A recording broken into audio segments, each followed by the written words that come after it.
Assalamualaikum warahmatullahi wabarakatuh. Salam sejahtera untuk kita semua. Om Swastiastu, Namo Buddhaya. Salam kebajikan, Rahayu. Kalau tadi telah diperkenalkan salam Pancasila, tapi karena saya tadinya tidak begitu mengetahui audiensnya ini siapa. Ternyata betul-betul generasi muda bangsa. Jadi saya mau memperkenalkan diri saya dulu. Tentu banyak yang sudah tahu saya disebut Presiden kelima, tetapi sebenarnya saya ini wapres juga ke-8. Ya, lalu 3 kali anggota DPR. Lalu, nah ini kenapa adik-adik mahasiswa, saya ini mungkin satu-satunya perempuan loh di Indonesia yang gelar akademiknya itu setumpuk 2 profesor, 9 doktor honoris causa, dan masih lagi menunggu karena COVID, maka ini mau masuk lagi 1, jadi kemungkinan ada 6. Jadi bukan maksud untuk menyombongkan diri, bukan, tetapi maksud saya perempuan Indonesia itu bisa seperti saya, karena saya ini contoh bagi kalian semua, bahwa kalau perempuan itu merasa, seringkali saya bertemu mahasiswa lalu sepertinya, ya ibu kan saya apa bisanya, sangat lemah. Padahal saya selalu menulis dan mengatakan dalam hukum Indonesia bahwa setiap warga negara mempunyai hak yang sama di mata hukum. Nah, jadi karena saya disuruh pidato, saya tadi dibisiki, biasa ibu hanya dapat 15 menit, padahal saya bisa sampai 3 jam. Jadi ya sudah, turut aturan, ya cuman 15 menit. Jadi saya sendiri bingung mesti apa sebetulnya saya sampaikan. Tapi karena materi pada hari ini adalah masalah stunting, saya tentu ingin mengucapkan terima kasih sekali kepada Kompas Group, Pak Lili. Lalu saya banyak ingat tapi lupa nama. Adik-adik tahu umur saya berapa? 76. Kan masih sehat ya? Kenapa? Karena ibu saya memelihara saya dengan baik. Karena ibu saya itu First Lady, ibu negara pertama Republik Indonesia. Tapi beliau sampai wafatnya masih masak loh. Jadi adik-adik ini siapa coba angkat tangan yang bisa masak? Ya kan, angkat tangannya aja cuman begini-begini. Gini dong, ini pasti nggak ada yang berani masak. Tadi telah diterangkan, karena tadinya saya mesti nyebut ini banyak sekali, ada menteri ada apa, tapi udah nggak usah ya, lebih baik sudahlah seperti penceramah aja, karena membuang waktu, karena katanya 15 menit. Ya. Oh nanti kalau lebih 3 jam loh. Nah jadi mengapa toh saya ini diberi penghargaan yang menurut saya tidak mencari penghargaan. Kalau saya tulis semua mungkin 3 lembar penghargaan saya dari dalam dan luar negeri. Itu sebuah apresiasi, dan mengapa saya betul ingin bergerak di bidang stunting. Pak Jokowi kan bilang kepada saya, sebagai saya Presiden kelima, beliau Presiden kita, Beliau dengan bangga mengatakan begini, saya baru habis flu karena siapa yang lihat kemarin ada acara partai saya di GBK, ternyata debunya itu mengakibatkan saya flu. Pasti adik-adik berpikir, Ibu Mega kok kalau pidato begitu ya? Karena saya terlalu sering kalau harus berpidato secara resmi saya bisa, tetapi itu tidak ada kontak personnya, tidak ada bondingnya. Coba ini ya, saya matanya lihat dari sana, terus itu selalu saya lakukan, terus sampai sana, sampai sini akan tahu saya karena ada kontak bahwa itu sebenarnya mendengarkan atau melongo. Ya, betul, saya bisa tahu. Nanti kalau itu kamu ngantuk keluar. Saya ini dosen juga loh. Jadi maksud saya stunting ini sangat perlu untuk diintrodusir, untuk dilakukan bagi mereka seluruh rakyat Indonesia, terutama karena yang hamil itu perempuan. Saya belum pernah dengar ada laki yang hamil. Ya, jadi adik-adik yang perempuan ini tolong serius mendengarkan. Tadi telah dengan baik Pak Hasto Wardoyo menerangkan karena beliau ini dokter ginekolog. Dulu beliau bupati. Lalu saya lihat beliau sangat bagus menerangkan. Saya minta pada Pak Jokowi kalau mau mencari orang untuk kepala ketua BKKBN, saya minta Pak Hasto Wardoyo. Karena apa? Pasti tanggung jawab. Nah, adik-adik yang saya cintai, kenapa ini perlu?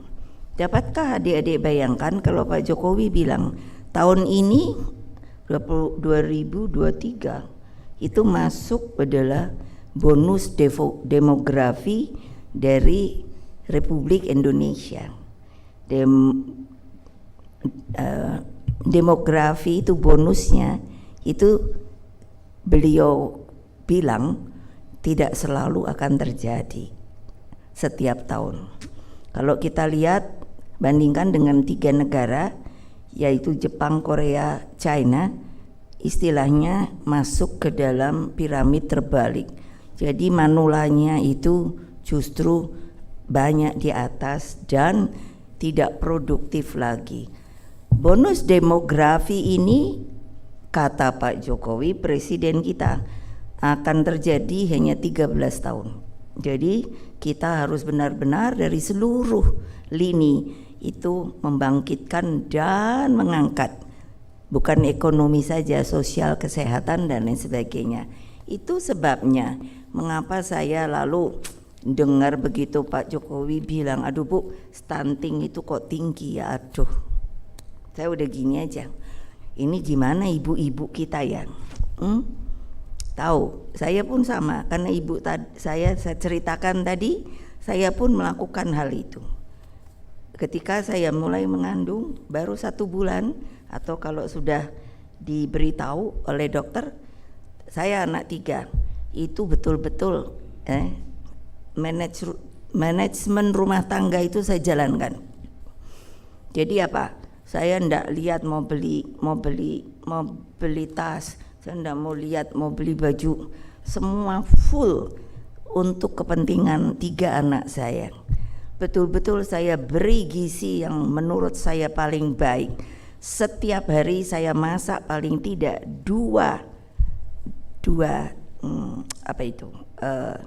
lauk pauk bagi keluarga saya. Coba jangan ada yang ketawa karena mungkin ibu ngapain. Kalau sekarang anak sekarang tuh sangat praktis, tetapi tidak berpikir bagi keturunannya. Makanya tadi ada gambar saya sekarang itu hanya makannya mie pop mie, atau saya bilangnya mie pop. Boleh saja toh. Kok nama saja dipermasalahkan? maunya saya isinya. Coba bayangkan, saya suka dengar dari tadinya itu Pak Budi Sadikin, anak saya itu apa, sampai karena saya ingin dia punya gizi sehat tinggi keren, sampai hari ini 7 cucu saya itu cantik dan keren dan tinggi. Why? Tepok yang keras dong kalian ini. Hah, memangnya mau anaknya stunting? Ya makanya semangat. Begitu aja melongo. Loh, iya, kenapa? Saya beri makanan terbaik. Sudah ada bukunya tadi, sudah ditunjukkan. Terus apa tambahannya? Ketika saya sudah tidak bisa memberikan ASI, itu paling utama. Banyak anak-anak muda bilang, "Ibu, nanti badan saya berubah." Aduh, siapa suruh kamu mau menikah? Sebaiknya ndak usah jadi model saja terus. Model saja menikah. Gampang memelihara badan kok. Saya setiap minggu 2 kali pilates. Coba bayangkan. Itu tergantung dari kita. Wahai perempuan Indonesia, saya nggak mau kasih ceramah dulu sama laki-laki. Nanti kalau saya kasih ceramah sama laki-laki, lebih gawat. Karena 15 waktu ini loh. Jadi adik-adik tolong siapkan diri Anda. Jangan hanya karena saya nanti kan akan jadi dokter bla bla bla. Aduh, dokter aja belum tentu mau masak kok buat keluarganya. Saya kan dibully, tapi saya tidak peduli. Ketika saya bilang, ketika saya lihat ibu-ibu antri, itu maksud saya memberikan opsi bahwa bikin masakan tuh tidak dengan goreng aja, tapi langsung saya dibilang tidak empati bla bla bla. Saya makanya bilang media, terutama Kompas, masih maukah kalian sebagai Kompas Indonesia? Kalau tidak ganti nama. Loh, karena apa? Kompas itu diberikan oleh Bapak saya Bung Karno untuk menjadi media utama Republik Indonesia ini, memberikan hal-hal yang baik, bukan seperti sekarang ini. Begitu. Saya nggak boleh ngomong, punya mulut saya ngomong. Orang gampang, saya sudah tidak punya beban. Karena apa? Mau dibully silahkan. Padahal ini pengetahuan sekali. Masak itu gampang. Ada direbus, dikukus, dipepes, dibakar.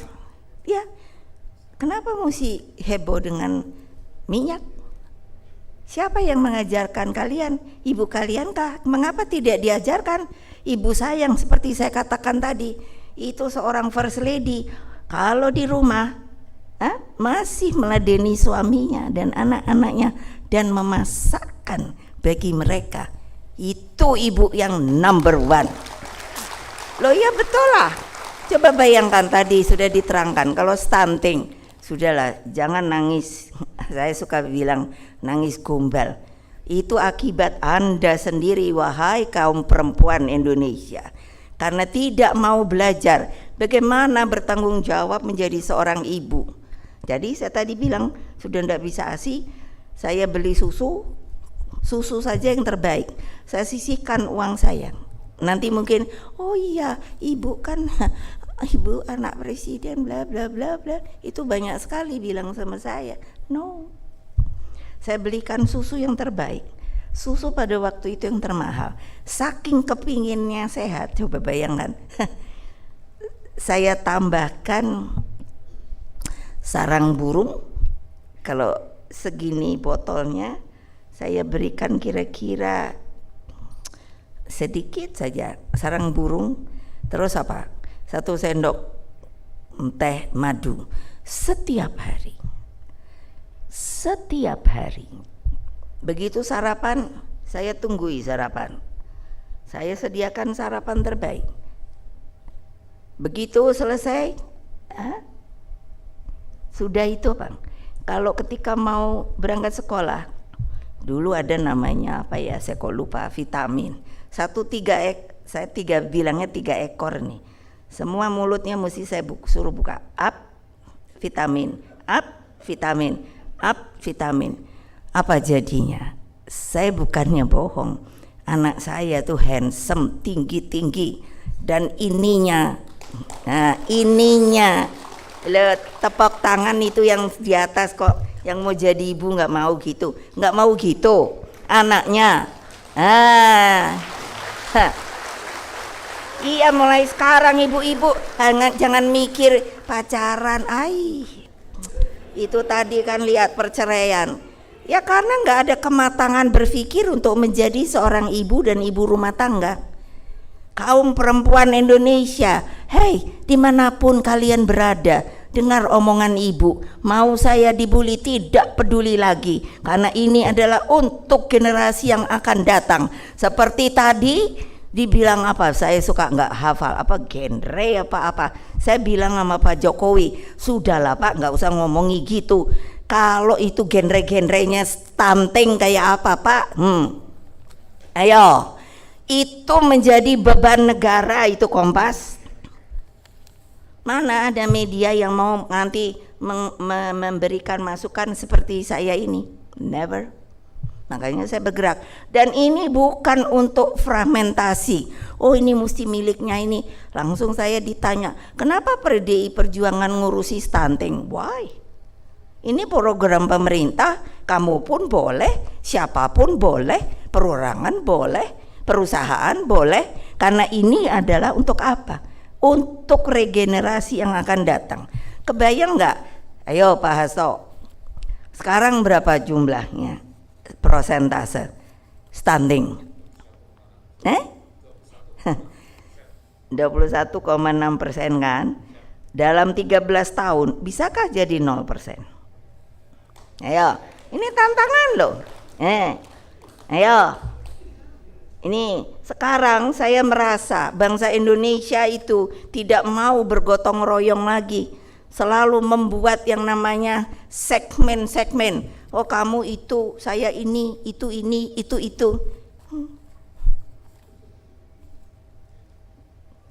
Coba bayangkan. Jadi kapan kita mau maju? Kapan? 13 tahun loh adik-adik. Yang semester akhir di sini ada ndak? Kalau ngangkat tangan tuh jangan ragu-ragu. Gini. Nah, masih bengkok. Gini. Nah, ibu aja masih bisa lempeng. Apa artinya? Ya bayangkan, berarti kamu mesti merencanakan kalau mau menikah. Kamu umur berapa? Tadi udah dijelaskan baik-baik. Umur berapa yang terbaik untuk kehamilan bagi kamu dan janin kamu dan bayi kamu. Saya hitungnya itu, kalau Pak Hasto bilang dari jadi 1000 hari, kalau saya dari jadi 2000 hari. Supaya apa? Saya bisa lihat, monitoring. Oh ini anak koyo opo yo. Mungkin kalian barangkali sempat lihat, saya baru dianugerahi cicit. Aduh cicit saya coba kayak boneka. Baru. Kenapa? Karena turunan bagus, tahu nggak?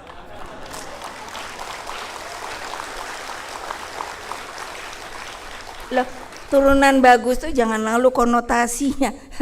Ibu kan anak presiden, bla bla bla bla bla. Ibu presiden, bla bla bla bla bla. Nggak bisa di-create kepinteran itu sangat. Di sini ada nggak yang belajar genetika? Ayo, nggak ada. Tuh, saya udah mikir deh. Aduh, pusing kepala saya.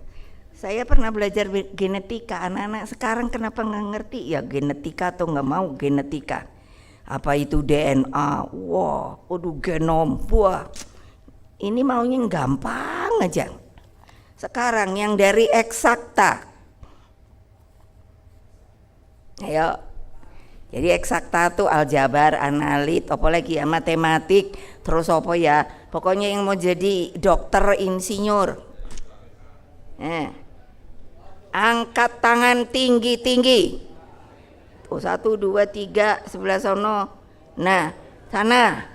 Tinggi-tinggi. Itu adik laki itu kurang tinggi, gini loh, emangnya nggak bisa ya? Nah banyak, ayo jadi dah yang kita nih kekurangan orang eksakta loh, maunya sosial ekonomi bukan nggak boleh, tapi udah penuh. Iya, padahal kita nih urusannya mau membangun apa mau apa sih? Sosial, hukum, ekonomi, apa nih? Psikolog, apa lagi? Mau bangun apa? Padahal kita perlu loh untuk bangun apa? Nah, bangun negeri nih. Saya diserahi tugas sama Pak Jokowi untuk megang lagi satu badan namanya BRIN. Kebayang nggak kalau saya tadi nggak mengatakan gelar akademisi saya tuh segitu. Yang di BRIN tuh Badan Research Inovasi Nasional. Tahu nggak? Orangnya berapa? 16.000. Ini sayang kepalanya nggak ada. Itu 10.000 tuh akademisi semua loh. Ini lagi saya genjot, bukannya untuk ngomong doang, teori doang. Tidak, harus implementasi. Kita bangun negeri ini sepanjang 13 tahun tuh bisa apa enggak? Ayo, ini tantangan lu. Lo ya, kalau koran, media hanya bikinnya, aduh saya sedih banget dah. Kalau saya sore, saya buka TV, trek, ya Allah, gitu loh. Makanya adik-adik sekalian, tolong deh, mulai sekarang, siapa yang udah punya pacar? Lo kenapa? Ngaku aja. Kalau ini masa segini nggak punya pacar, bohong. Atau gini aja dah, apa ya? Teman apa? Apa iku? Enggak. Sekarang gini, teman mau deket-deket, nah angkat tangan. Ayo, habis ibu nanya siapa punya pacar, nggak ada yang ngaku. Ya teman mau deket-deket, ayo segini, kasihan banget kalian gak laku. Iya dong. Bohong. Kalian seneng kan dengerin ibu ngomong?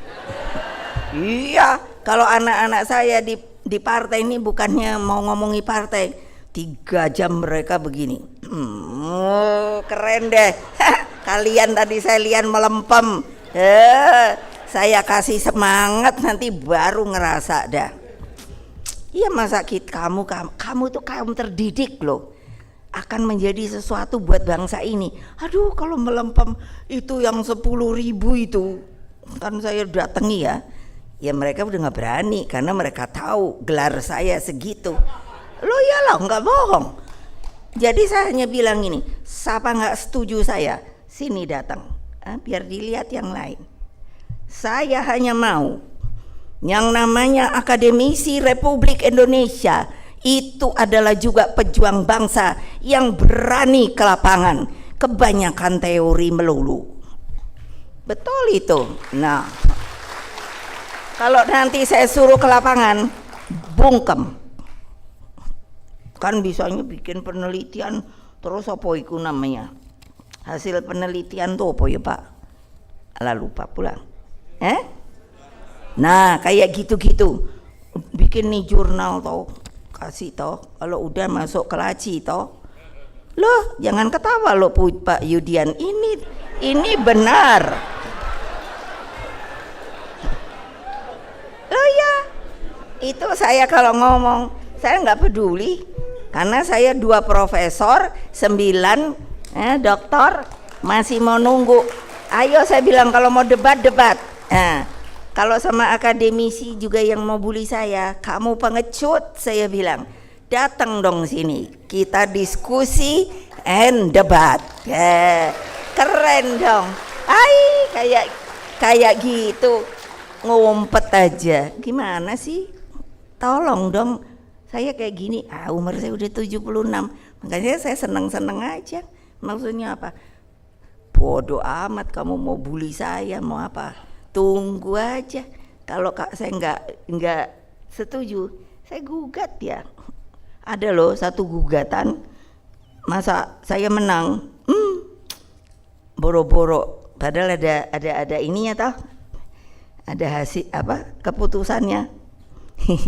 Sampai hari ini satu mesti memberi permintaan maaf di itunya medianya. Kalau nggak mau mesti bayar saya. Dua-duanya belum dilakukan loh. Saya ketawa aja. Loh ya, ini media kita, bayangin, ayo. Ya, gimana?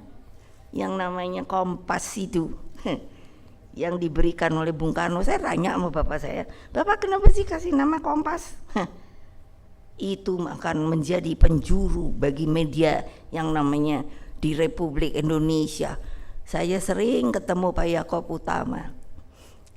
Beliau saya masih belum jadi apa-apa. Di hotel apa itu ya, saya ingat apa namanya itu, apa Santika mana itu ya.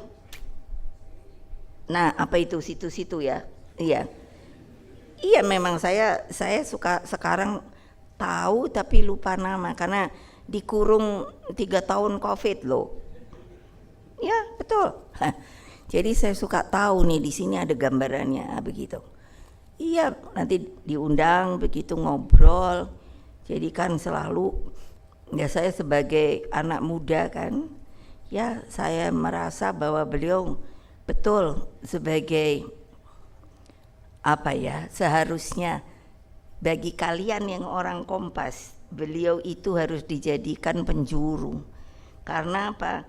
Iya, makanya kalau wartawan kan saya tanyanya gini, nama keren toh. Iya pasti udah deg-degan no. Dari, jadi saya suruh catat tak gitu. Aku dengerin ngomongnya.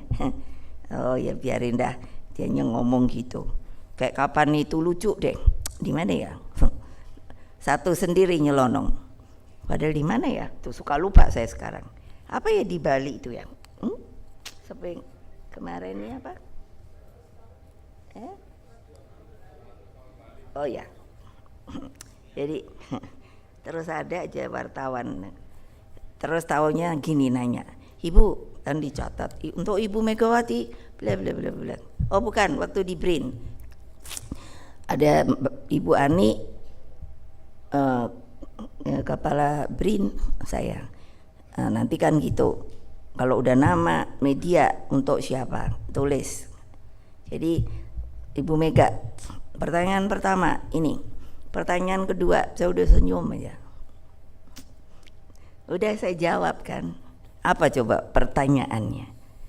Iya, itu namanya lost waktu. Maksudnya gini, lah orang ada di BRIN yang ditanyain tuh gini, dan saya sebagai ketua Dewan Pengarah BRIN yang ditanya gini, Ibu Mega, kapan Ibu Mega akan mengumumkan cawapres? Gile, saya dalam batin berani juga nih, ya saya diem. Terus apa jawaban saya? Dek, yang sabar aja ya, ntar juga saya umumkan. Lah kok kesuwen amat toh yo, astagfirullahaladzim.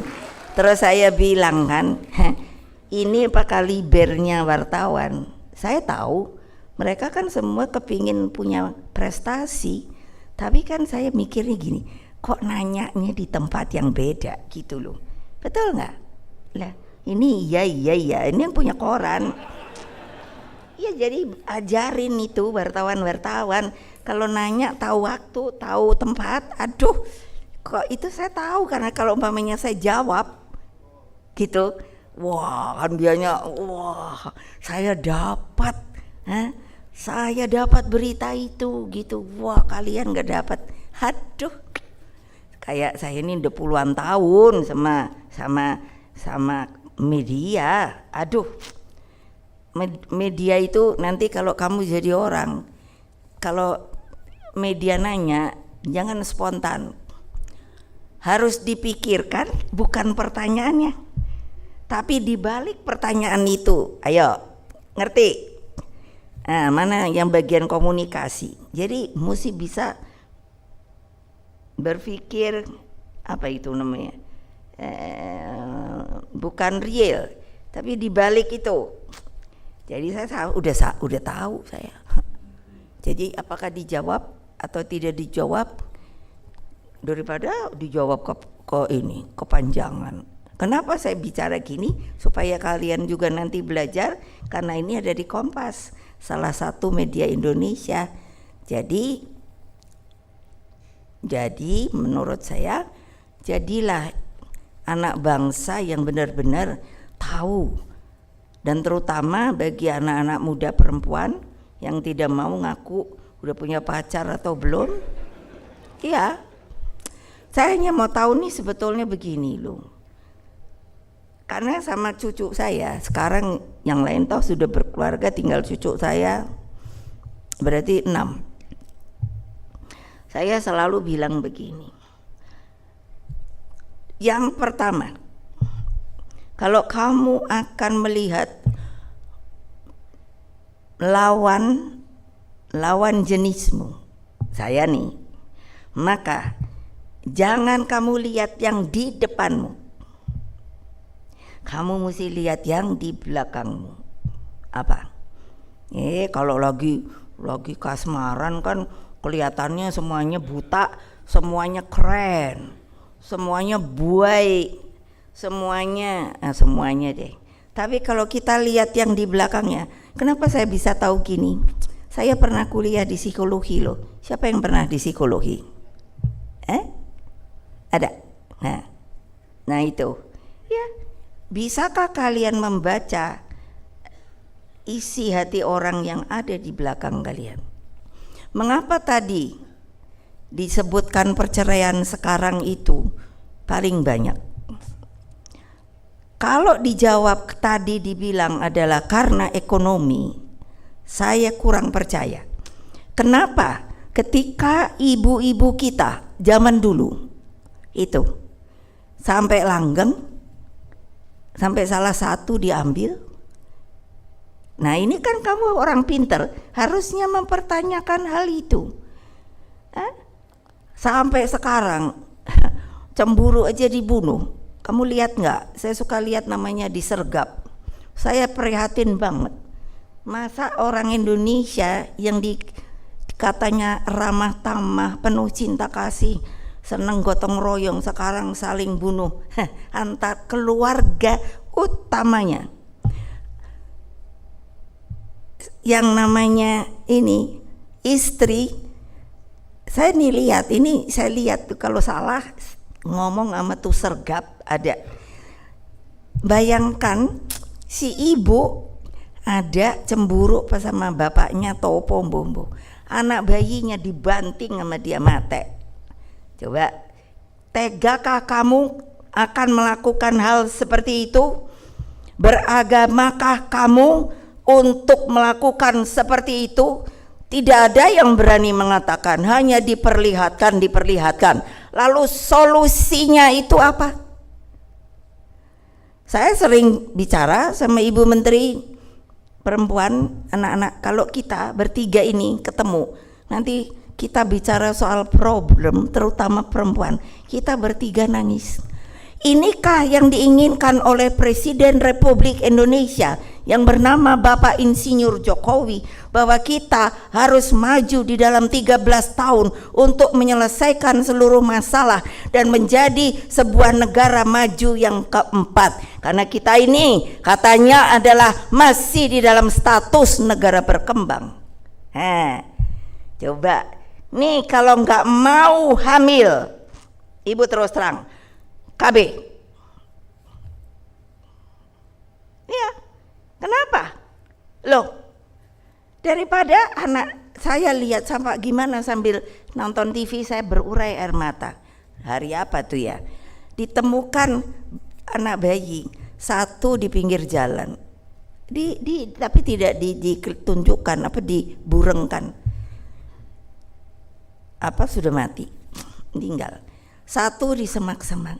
Saya sampai mikir, ini perempuan apa ya? Siapa suruh kalian berani berhubungan kalau tidak mau menanggung akibatnya?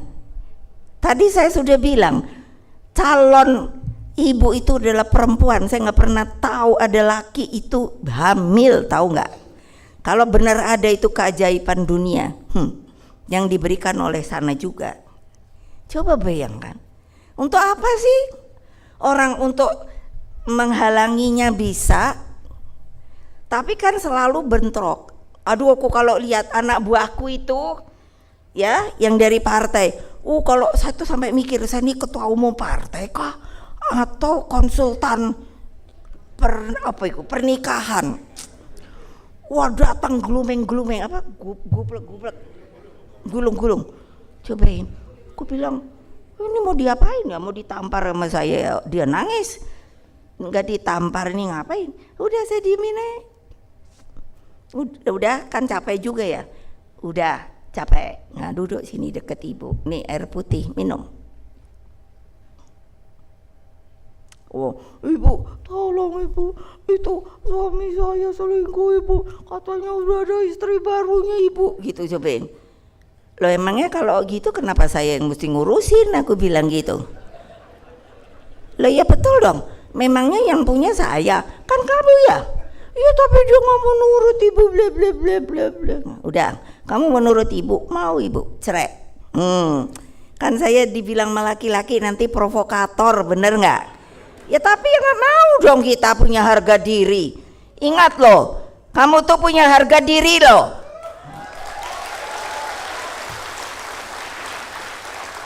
Iyalah, sudah nggak masanya lagi. Perempuan Indonesia itu tadi baca itu terus, sesama warga negara mempunyai hak yang sama di mata hukum. Terima kasih. Wassalamualaikum warahmatullahi wabarakatuh. Salam Pancasila. Nah, ini saya selalu juga suruh ngomong, saya yang bikin.